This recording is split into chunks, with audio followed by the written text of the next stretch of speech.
Between 1910 and 1920, vigilantes and law enforcement, including the Texas Rangers, killed Mexican residents in Texas with impunity. Operating in remote rural areas enabled perpetrators to do their worst: hanging, shooting, burning, and beating victims to death without scrutiny. The full extent of the violence was often known only to the victims' relatives. Mónica Munoz Martinez recovers these incidents of violence and shows how community efforts over generations ensured that victims were not forgotten.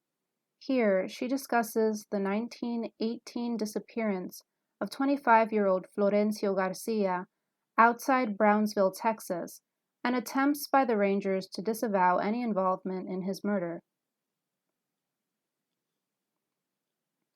The Injustice Never Leaves You: Anti-Mexican Violence in Texas, by Mónica Munoz Martinez. It was an otherwise ordinary day in early April 1918, but Miguel Garcia, a Mexican national living in Texas, was growing concerned. His son, Florencio, 25 years old, had not yet returned home from his job as a cattle herder in Cameron County. Garcia started walking through town, asking relatives, friends, neighbors, and eventually even the county attorney and local law enforcement officers if they had seen Florencio. Days passed without news. Then, someone told Garcia that Texas Rangers had arrested Florencio over a week earlier on April 5th, just south of Brownsville. Garcia knew that when ethnic Mexicans disappeared after being arrested, the prisoners' remains were often found hidden in the groves of mesquite trees in the rural Texas landscape. This grim news prompted Garcia to start searching the brush in the countryside for his son's remains. Miguel Garcia repeatedly asked for help from local authorities. Oscar C. Dancy, the Cameron County attorney, remembered Garcia's persistence. The old man, the father of the boy, was at my office. He was at my office 2 or 3 times and my residence once. Weeks later, local residents found human remains outside of Brownsville. We found the bones of a human being, Dancy would later testify. We found a pair of pants and a jumper, and as I recollect it, a shirt, black hair, and a hat. A light Texas cowboy Stetson hat, he remembered, adding that there were bullet holes through the jacket. 2, perhaps 3. The clothing matched the description Miguel Garcia had previously provided, and the investigation suggested that the body had been shot in the back 3 times. The remains consisted only of clothes, a skull with a tuft of hair, and bones scattered as far as 300 yards, likely by coyotes or buzzards. Garcia arrived at the scene and identified the shoes, hat, and clothing that belonged to Florencio. The father pulled a monogrammed handkerchief out of the jacket, and they had discovered and verified that it was his son's. According to witnesses who last saw Florencio, he had been in the custody of 3 Texas Rangers, the state police, in the Brownsville jail just before his disappearance. An investigation by Mexican consuls in Brownsville revealed that the Rangers, accompanied by 2 civilians and a U.S. soldier, arrested Florencio at Las Tranquilas Ranch. The Rangers asked a local rancher, Chaz Champion, if they could borrow a lock and chain to secure their prisoner to a tree while they slept. Considering this unnecessarily rough treatment, the rancher instead found a judge who gave the officers permission to place Florencio in jail overnight in the custody of the local police. Pressure from Mexican consuls mounted. On May 24, 1918, Mexican Inspector General Andres G. Garcia in El Paso wrote to Texas Governor William P. Hobby asking for an investigation. According to the state police, the remains could not belong to Florencio because the bones had been bleached white by the sun. These bones, they suggested, belonged to someone killed months earlier. They also denied that the father had positively identified his son's clothing. In addition, the Rangers testified that they had in fact arrested Florencio on April 5th, but had released him that same evening and did not place him in jail. They refuted witnesses who saw him behind bars. Their prisoner, they suggested, had not suffered any harm. The Rangers furthermore insisted that the truth was quite different. Local residents had spotted Florencio across the border in Mexico. Nevertheless, Garcia remained convinced that Texas Rangers had murdered his son. In light of such discrepancies, how do we go about unearthing the history of violence on the U.S.-Mexico border? If we relied on the Ranger investigation, we would not learn much more.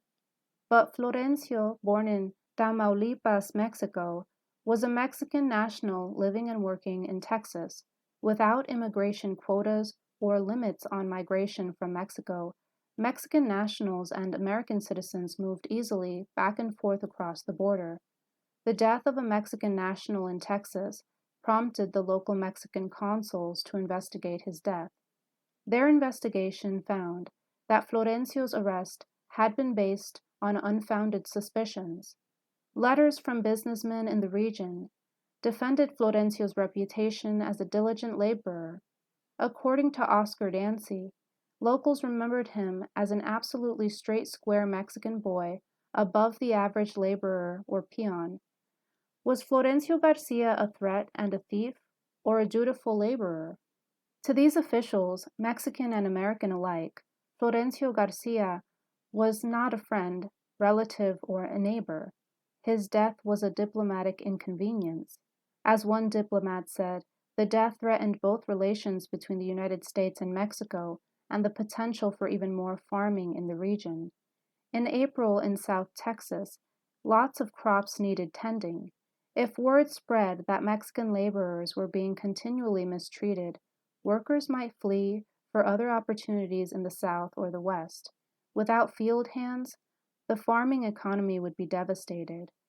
For Mexican officials and some Americans, Garcia's story was the latest in a long series of abusive policing by the Texas Rangers. These state police officers had a habit of disturbing the delicate equilibrium of labor and race relations. That equilibrium needed to be reestablished by diplomats and political leaders who worried about potential economic losses. The records show that officials recognized the systemic impact of Florencio Garcia's death, but reveal no sense that they mourned it. For the relatives and friends of Florencio, on the other hand, his loss was something else entirely. His loss was personal. Furthermore, it signaled the unjust death of yet another ethnic Mexican without recourse from the judicial system, the state administration, or the Mexican consul. Florencio's death was just one short chapter in a long history of racial violence in the borderlands.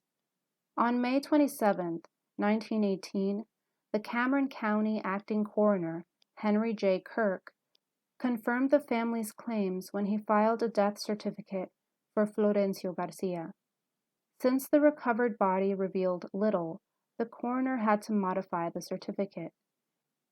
Its generic language reads, "I hereby certify that I attended deceased from blank 191 blank to 191 blank, that I last saw H blank alive on blank 191 blank, that the death occurred on the date stated above at blank M." Kirk drew a line through most of this section and instead followed the statement, "I hereby certify that I, with handwritten words, the modified form continued, found the identified remains and that death occurred on unknown date." Where the certificate asked for the cause of death, Kirk wrote, "unknown." The certificate also included important information about Florencio Garcia and his family. Florencio was born on April 30th, 1885, and he was married, although there was no space on the form to include his spouse's name. The record identified him as the son of Miguel Garcia and Tiburcia Velasquez, both of Tamaulipas.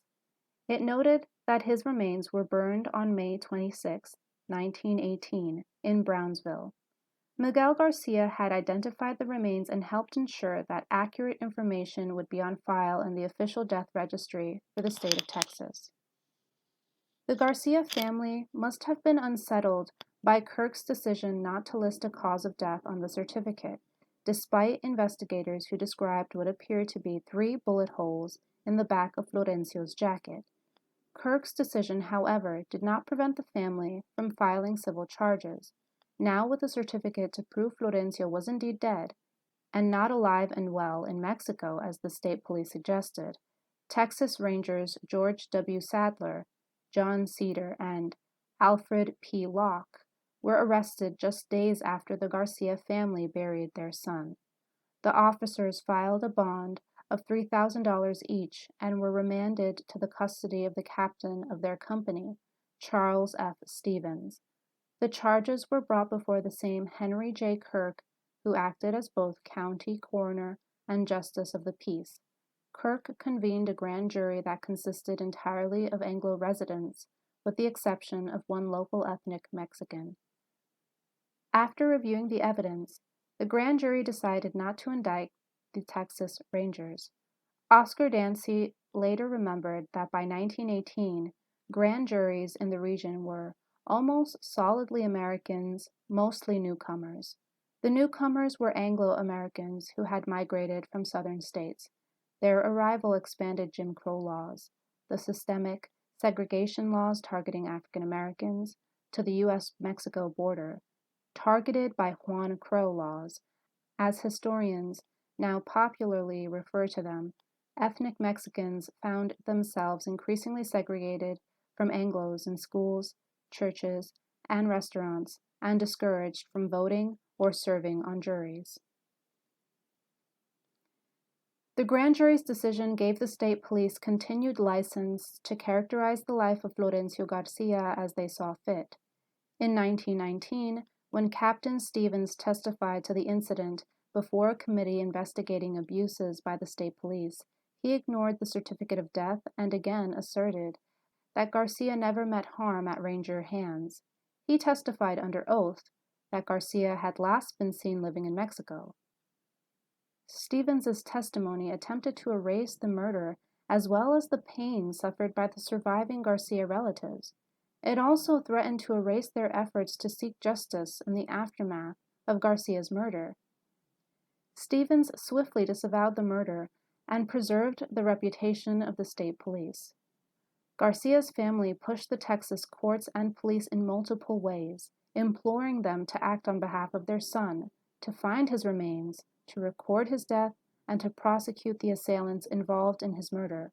His parents, his brother, and his unnamed spouse, as well as Oscar Dancy, Chaz Champion, Antonio Valiente, and Leopoldo Espinosa, were impacted by his arrest and his disappearance. They relayed to investigators the details of the last time they saw him alive and provided an opportunity for the judicial system to prosecute those involved in his murder. They left traces from 1918 in the historical record, but with the conclusion of the abusive investigation in 1919, Florencio and his surviving family disappear from the record, and yet this trace, however incomplete, is essential. The small incomplete traces revealing the collective concern of his life helped ensure that today there are documents that challenge the police accounts. They provide an alternative story to the one where Florencio is a criminal and his family's grief is unfounded. The larger tragedy of Florencio Garcia's death and the attempts by the state police to disavow his murder lies in its utter ordinariness. Searching the Texas landscape for the remains of a loved one was an awful and awfully familiar ritual repeated countless times before. By 1918, the murder of ethnic Mexicans had become commonplace on the Texas-Mexico border, a violence systematically justified by vigilantes and state authorities alike. Historians estimate that between 1848 and 1928, in Texas alone, 232 ethnic Mexicans were lynched by vigilante groups of 3 or more people. These tabulations only tell part of the story.